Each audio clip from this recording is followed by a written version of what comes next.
ಕಾಂಗ್ರೆಸ್ ಅಲ್ಲಿ ಒಂದು ಮಾತು ಕೇಳಿ ಬರ್ತಾ ಇದೆ, ಸಿದ್ದರಾಮಯ್ಯ ಅವರು ಕೂಲಾಗಿ ಆಡಳಿತ ನಡೆಸೋದಕ್ಕೆ ಬಿಡೋದಿಲ್ಲ ಅಂತ.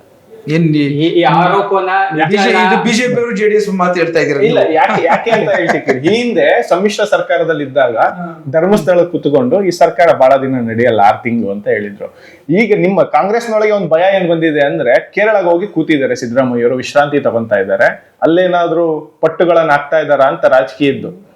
ಅವರು ಸೀನಿಯರ್ ಇದ್ದಾರೆ, ಅವರ ಆಶೀರ್ವಾದ ಇಲ್ಲದೆ ಕಾಂಗ್ರೆಸ್ ಪಕ್ಷ ಒಂದು ಶಕ್ತಿಯಾಗಿ ಹೊರಹೊಮ್ಮಂಥದ್ದು ಆಗ್ತಿರ್ಲಿಲ್ಲ.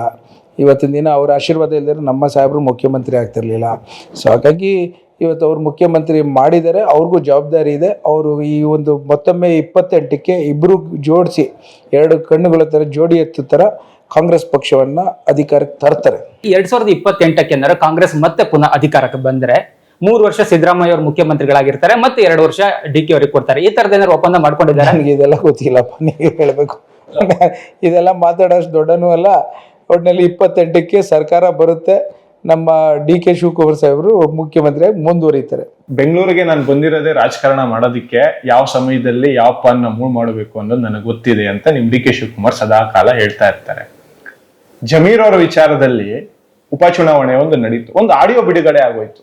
ಅವರು, ನೀವು ಕೂಡ ಮಾತಾಡಿದೀರಾ, ಅವ್ರಿಗೂ ಸಚಿವ ಸ್ಥಾನ ಕೊಡಬೇಕು ಅಂತ. ಅಫ್ಕೋರ್ಸ್ ಜಮೀರ್ ಅವರು ಪಕ್ಷಕ್ಕೆ ರಾಜಕೀಯ ಪಾನ್ ಮೂವ್ಮೆಂಟ್ ನಲ್ಲಿ DK ಶಿವಕುಮಾರ್ ಮತ್ತು DK ಸುರೇಶ್ ಅವರ ಏನಾದ್ರು ಪಾನ್ ಮೂವ್ ಮಾಡಿದಾರ ಇದ್ರ ಹಿಂದ್ಗಡೆ ಏನಾರು ಅಂತ? ಯಾಕೆಂದ್ರೆ ಹೊರಗಡೆ ಹಂಗ್ ಬಿಂಬಿಸ್ಕೊಂಡ್ಬಿಟ್ಟಿದ್ದಾರೆ ನಿಮ್ಮ ಕಾಂಗ್ರೆಸ್ ಕಾರ್ಯಕರ್ತರು ಅಥವಾ ಜಮೀರ್ ಅಹಮದ್ ನ ಬೆಂಬಲಿಗರು.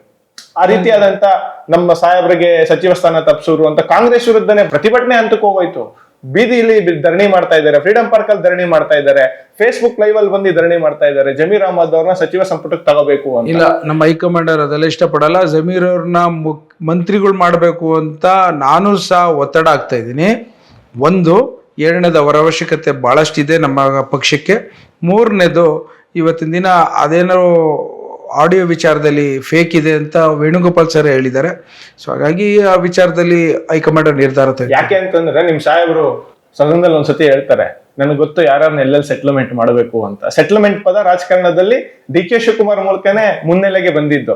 ಅದಕ್ಕೆ ಉದಾಹರಣೆಯಾಗಿ ಮುನಿರತ್ನ ಅವರ ಪ್ರಕರಣ ಆಗಿರ್ಬೋದು, ಈಶ್ವರಪ್ಪ ಅವರ ಪ್ರಕರಣ ಆಗಿರ್ಬೋದು, ವಿವಿಧ ರೀತಿ ಪ್ರಕರಣಗಳು ಮುನ್ನೆಲೆಗೆ ಬಂದಾಗ ಪ್ರತಿ ಹಂತದಲ್ಲೂ ನೀವೆಲ್ಲ ನೋಡಿದ್ರೆ ವಿರೋಧ ಪಕ್ಷದ ಶಾಸಕರು ಹೇಳ್ಬಿಡ್ತಾರೆ ಯಾವ ರೀತಿ ಎಲ್ಲರನ್ನು ಬೆದರಿಸಕ್ಕಿಲ್ಲ. ಹಿಂದಿನ ಮುಖ್ಯಮಂತ್ರಿಗಳು, ನಿಮ್ ವಿರೋಧ ಪಕ್ಷದ ಮುಖ್ಯಮಂತ್ರಿಗಳು ಫೈಲ್ ಹಿಡ್ಕೊಂಡು ಎದುರಿಸರು, ನಿಮ್ದು ಫೈಲ್ ಇದೆ ಅಂತ. ಸೊ ಅದಕ್ಕೆ ಯಾವುದಕ್ಕೂ ನಾನು ಭಯ ಬೀಳಲ್ಲ. ನಾನು ಮಾಡಿರೋಂಥದ್ದು ಸರಿ ಇದ್ದೇನೆ, ನಾನು ಜನಕ್ಕೋಸ್ಕರ ಒಳ್ಳೇದು ಮಾಡ್ತೇನೆ, ನಮ್ಮ ಪಕ್ಷವನ್ನು ರಕ್ಷಣೆ ಮಾಡ್ತೇನೆ ಅಂತೇಳಿ ಅವತ್ತು ಹೇಳಿರೋಂಥ ಮಾತು ಅಂತ ನಾನು ಅನ್ಕೋತೇನೆ.